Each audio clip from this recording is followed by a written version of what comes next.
నిన్న చంద్రబాబు నాయుడు గారు సూపర్ 6 పథకాలు అమలు చేయడానికి డబ్బులు లేవు, సంపద సృష్టించాక డబ్బులు ఇస్తాను 5 అని చెప్పిన దగ్గర నుంచి తెలుగుదేశం పార్టీకి సంబంధించిన వ్యక్తులు, జనసేన పార్టీకి సంబంధించినటువంటి వ్యక్తులు ఉచితాలకి మేము వ్యతిరేకం, ఉచితాలకు మాకొద్దు, ముందు బాబు గారు మీరు సంపద సృష్టించండి 5 అని మాట్లాడుతున్న వాళ్ళు మీకు ఒక వీడియో చూపిస్తాను, మరి అది చేస్తే సంపద సృష్టించవచ్చు కదా, మరి ఆ పనన్నా చేస్తారా మీరు అని నేనైతే సూటిగా మిమ్మల్ని అడుగుతున్నాను. గతంలో పవన్ కళ్యాణ్ గారు ఓ హామీ ఇచ్చారు, ఆ హామీనన్నా అమలు చేయండి అప్పుడు సంపద వస్తుంది కదా, అది కూడా అమలు చేయలేని నిస్సహాయ స్థితిలో ఉన్నారు. ఒక్కసారి ఆ వీడియో చూపిస్తాను చూడండి.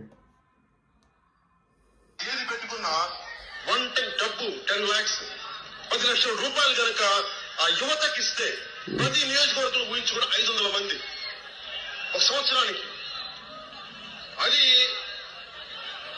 5 సంవత్సరాలు 500 మంది వాళ్ళకి 10 లక్షల చొప్పున ఇస్తా ఉంటే కనీసం 10 మందికి ఉద్యోగాలు ఇస్తే ఎంతమంది అవుతుంది ఒకసారి మీరు లెక్క వేసుకొని చూడండి. అంటే భవిష్యత్తు మీ చేతిలో ఉంది. నా కొడుకు నేను పెట్టుబడి పెడతాను, మీకెవరు పెట్టుబడి పెడతారు? నా కొడుకు ఎక్కడైనా చదివించాలంటే నేను పెట్టుబడి పెడతాను, కానీ నాకు పుట్టపోయిన ఇది మనందరూ సోదరులు అనుకుంటాం, నా కుటుంబం అనుకుంటాం, మరి నా కుటుంబానికి నేను ఏం చేయాలి? సో నేను అనుకుంది సంవత్సరానికి ఒక్క ఇసుకలోనే 10,000 కోట్లతో చేస్తా ఉన్నారు వీళ్ళు. అలాంటి ఇసుక దోపిడీ ఆపి ఆ 10,000 కోట్లు మీ దగ్గరికి తీసుకొస్తే యువతకి ఇస్తే ఎందుకు అభివృద్ధి పదంలో ఆంధ్రప్రదేశ్?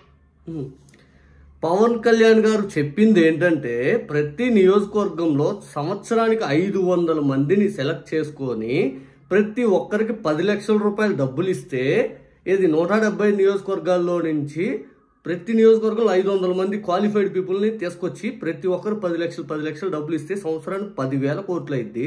మీరందరూ ఏదైనా యాప్స్ తయారు చేయొచ్చు, ఎంటర్ప్రీనియర్స్ అవ్వచ్చు, మీ కాళ్ళ మీద మీరు నిలబెట్టే వాళ్ళు అవుతారు. నా కొడుకు నేను పెట్టుబడి పెడతాను, మీకెవరు పెడతారు? మీకు నేను పెడతాను, మనందరం సోదర భావంతో ఉండాల్సిన వాళ్ళం అని చెప్పి పవన్ కళ్యాణ్ గారు ఇట్లా చేస్తే డెవలప్మెంట్ అయింది 5 అని చెప్పి గతంలో అన్నారు కదా.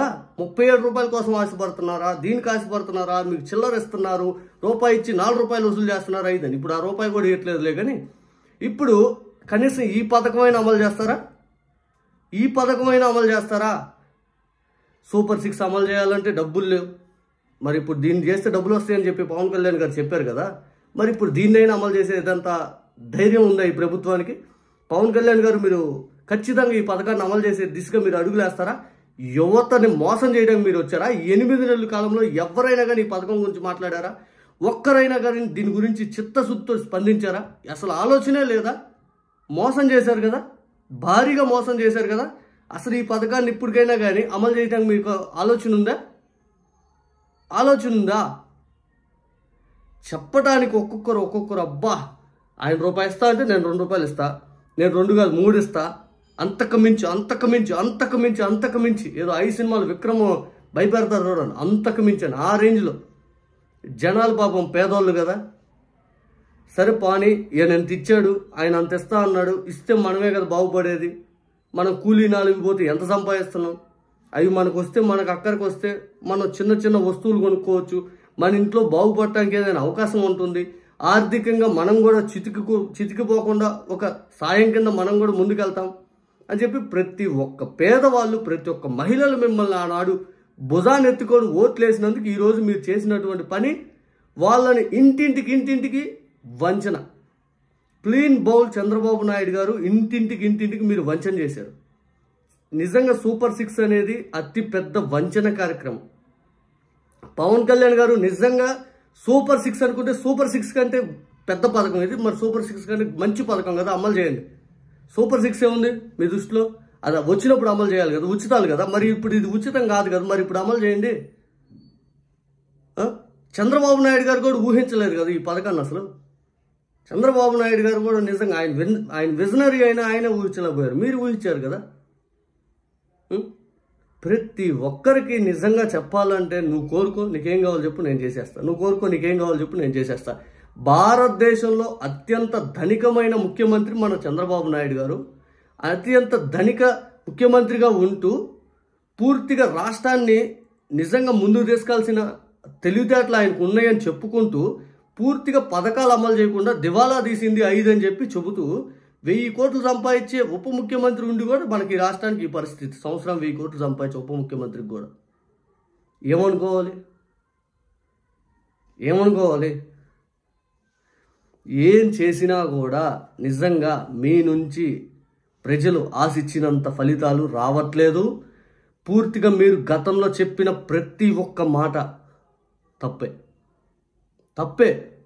టోటల్ ఫెయిల్యూర్ గవర్నమెంట్ ఇది. గవర్నమెంట్ అనేది మీ అవసరాల కోసం తెచ్చుకున్నారు, మీరు బాగుపడటం కోసం తెచ్చుకున్నారు. మిమ్మల్ని నమ్మిన వాళ్ళకి, మీ చుట్టూ ఉన్న వాళ్ళని బాగు చేయడానికి వచ్చారు, పేదల కోసం కాదు. ఇంగ్లీష్ మీడియం వద్దంటారు, సిబిఎస్ఈ వద్దంటారు, నాడు నేడు వద్దంటారు, ఆరోగ్యశ్రీ వద్దంటారు, మెడికల్ కాలేజీలు వద్దంటారు, మెడికల్ సీట్లు వద్దంటారు, కంపెనీలు వస్తున్నాయని అబద్ధాలు చెప్తారు, ఎంఓఏలు చేసుకోరాకుండా దావోస్ వెళ్ళి ఊరకు ప్రచారం కోసమే అని చెప్పి అనుకున్నట్టు చెప్తారు. ప్రజాసొమ్ము సార్ ఇదంతా. ప్రతి ఒక్కరు కరెంటు బిల్లు కట్టి, ఉప్పు దగ్గర నుంచి, కందిపప్పు దగ్గర నుంచి, ఏది కొన్నా, ఏది తిన్నా, ఏది వేసుకున్నా ప్రతి ఒక్కరు రూపాయి మీకు కట్టే రూపాయిని మీరు తీసుకెళ్ళి నీళ్ళల్లో పోస్తున్నారు. మీ వ్యక్తుల కోసం, మిమ్మల్ని నమ్మిన వ్యక్తుల కోసం. ఏ ఒక్కరిని బాగుపరచలేకపోతున్నారు. 8 నెలల కాలంలో ఇదిగో మా ప్రభుత్వం వచ్చి పలానోడికి పలాంది చేసిందని చెప్పండి. ఏమీ లేదు. ఎందుకు వచ్చారంటే జగన్ రాజకీయం దెబ్బ కొట్టాలి. ఎందుకు వచ్చామంటే జగన్మోహన్ రెడ్డి గారు రాజకీయం ఉండకూడదు. ఎందుకు వచ్చామంటే వైఎస్ఆర్ కాంగ్రెస్ పార్టీలో ఉన్న నాయకుల్ని బెదిరించి లాక్కోవాలి. ఎందుకు వచ్చామంటే వైఎస్ఆర్ కాంగ్రెస్ పార్టీ కార్యకర్తలను కొట్టాలి. ఎందుకు వచ్చామంటే సామాన్యులపైన కేసులు పెట్టాలి. ఎందుకు వచ్చామంటే మమ్మల్ని ఎదిరించేవాడు ఉండకూడదు. ఎందుకు వచ్చామంటే రెడ్ బుక్ అనేది తీసుకొచ్చి అరాచకం అనేది ఏందో చూపిస్తాం.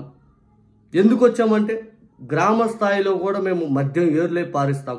ఎందుకు వచ్చామంటే ఇసుక అమ్ముకొని మేము పూర్తి స్థాయిలో ధనార్జన చేసుకుంటాం. ఎందుకు వచ్చామంటే పూర్తిగా మేము పదవులు సంపాదించుకొని హీరోల్లాగా రోడ్ల మీద తిరగడానికి వచ్చాం. కానీ సామాన్యుడికి మాత్రం న్యాయం చేయం. ఎందుకు వచ్చామయ్యాంగా? ఎందుకు వచ్చాం? పదవులు అనుభవించడానికా? పదవులు ఎప్పుడు శాశ్వతం కాదు, ప్రజలు ఎప్పుడు శాశ్వతం. ప్రజలకు మంచి చేయడం అనే గొప్ప విధానాన్ని మీరు తీసుకురాలేకపోతున్నారు. పదవులు ఈరోజు ఉంటే రేపు ఉండవు. ఎవరు అధికారంలో ఉన్నారు? ఎన్నిసార్లు ఎన్ని పార్టీలు మారినాయి ఈ దేశంలో? ఎవ్వరూ శాశ్వతం కాదు. ఏదైనా కానీ, రాజకీయం అయినా కానీ కొన్ని రోజులకు విరక్తి వస్తుంది ప్రజలకి. అది ఖచ్చితంగా ఎక్కడ మొదలవుతుందో మార్పు, అది ఈ పాటికే మొదలై ఉండాలి. ఖచ్చితంగా మీకు పెన్ను అగ్ని జ్వాలలా మీకు అంటుకోబోతుంది. నిజంగా ఏ ఒక్కరూ మీ కూటమి ప్రభుత్వం సంతోషంగా లేరు. అంత దారుణంగా మీరు పరిపాలిస్తూ ఉన్నారు.